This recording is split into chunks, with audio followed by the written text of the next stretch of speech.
Alors, l'énigme du macronisme, votre analyse à vous, Lionel Jospin, c'est que ce président, vous le renvoyez en quelque sorte à un ancien monde, celui d'un modèle néolibéral, anachronique à vos yeux. Qu'est-ce que c'est néolibéral? C'est une politique de droite? Être néolibéral, c'est considérer que l'État doit s'effacer, laisser le libre jeu aux forces du marché et même seconder d'une certaine façon les forces du marché. Se réformer lui-même en s'inspirant de la gestion des entreprises privées.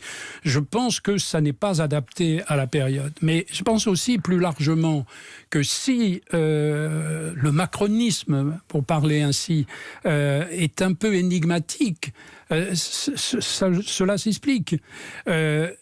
Pendant un temps, il y a eu le discours sur le nouveau monde qui allait supplanter l'ancien monde. Et puis la désillusion, ce que j'appelle la chimère, s'est évanouie. Et alors maintenant, ce qui frappe, c'est que Emmanuel Macron n'est pas inscrit dans l'histoire. Il est le produit d'un moment. Et il n'est pas intéressé non plus, semble-t-il, par le développement d'un mouvement collectif. Inscrit dans l'histoire, on pense à De Gaulle. Inscrit dans un mouvement collectif, on pense à Mitterrand, en redécouvrant le socialisme, en quelque sorte.